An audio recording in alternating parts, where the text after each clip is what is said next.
அன்புள்ளம் கொண்டவர்களே, துணிந்து நில் என்று நம்மை முழுமையாக பயப்படாமல் அஞ்சாமல் வாழ்க்கை துன்பங்களோடு போராடி துணிந்து செயல்பட வேண்டும் என்ற உணர்வை இன்றைய வார்த்தை வழிபாடு சிந்திக்க அழைக்கிறது. அன்பார்ந்தவர்களே, துன்பத்தின் ஊழியர் என்று போற்றப்படும் இறைவாக்கினர் எசையா என்று நமக்கு கற்றுத்தருகிறார்.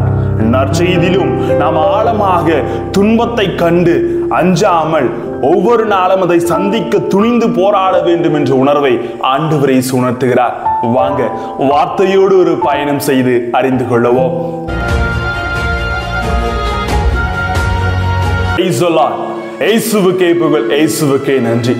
இறைவனின் அருட்கரமும் இறையாசிரும் உங்களோடும் உங்கள் குடும்பத்தோடு முழுமையாக தங்கிட உங்களை நான் வாழ்த்துகிறேன். அன்பில் நிறைந்தவர்களே, தடைகள் பல வரலாம், தட்டி பறிக்க கூட்டமும் சில வரலாம். எதை கண்டு மஞ்சாதே, துணிந்து நில் என்று வார்த்தை என்று நமக்கு வலுவை தருகிறது. துணிந்து நில், துன்பங்கள் தொலைந்து போகும் என்று சொல்லப்படுகிறது.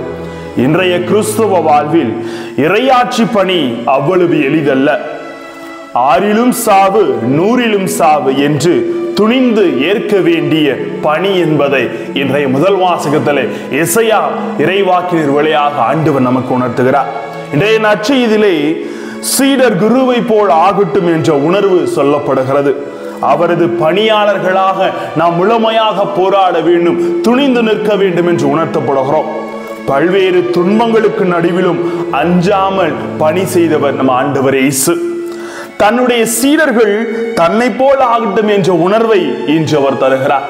பொதுவாகவே நம்ம ஒரு வேலைக்கு போறோம் அப்படின்னா, ஒருவன் பணியாளனாக வேலையில் அமர்த்தப்படுகின்ற பொழுது அங்கு இருக்கிற அவரை விட உயர்ந்தவர் ஒருபோதும் அவரது பணியை சொல்லிக் கொடுக்க மாட்டார். அன்பார்ந்தவர்கள், ஏனென்றால் கடைசி வரை அவன் தனக்கு பணியாளனாகவே இருக்க வேண்டும் என்ற ஒரு உணர்வை தான் எல்லோரும் கொடுத்து கொண்டிருக்கிறோம். ஆனால் ஆண்டவர் தன்னை போல் தனது சீடர்களும் இருக்கட்டும், குருவை போல சீடர்களும் இருக்கட்டும் என்ற உணர்வை தருகிறார். துணிந்து நின்று நாம் ஒவ்வொரு செயல்களையும் செய்ய வேண்டும். அன்பார்ந்தவர்களே, யாருக்கு அஞ்ச வேண்டும், யாருக்கு அஞ்சக்கூடாது என்பதை தெளிவுபட அவர் இன்று நற்செய்தியிலே உணர்த்துகிறார். உடலை கொள்பவர்களுக்கு அஞ்சாதீர்கள், அதாவது உலகிற்கு அஞ்சாதீர்கள். ஆன்மாவை கொள்பவர்களுக்கு அஞ்சுங்கள், அதாவது கடவுளுக்கு அஞ்சுங்கள் என முழுமையாக திடத்தோடு அவர் எடுத்து கூறுகிறார்.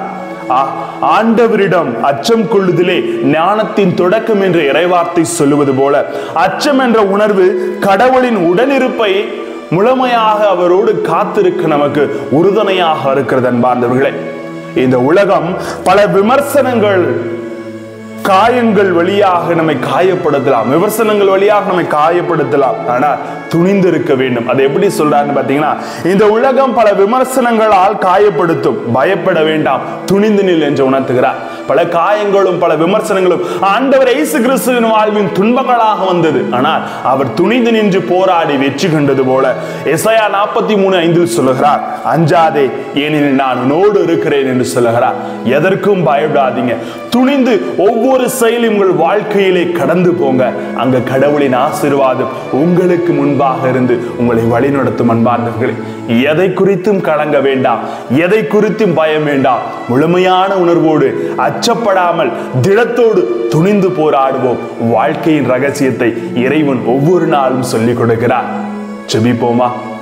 அன்பு இறைவா, நிறுவாறு பல போராட்டங்களுக்கு மத்தியிலும் துணிந்து நின்று ஒவ்வொரு செயலையும் செய்தது போல நாங்கள் ஒவ்வொரு நேரத்திலும் கடவுளுக்குரிய பயத்தோடு இறந்து உம்மை முழுமையாக அன்பு செய்து துணிந்து நின்று வாழ்க்கை போராட்ட துன்பங்களை எதிர்கொண்டு வாழ எங்களோடு தங்கும் ஆண்டவரே. Praise the Lord.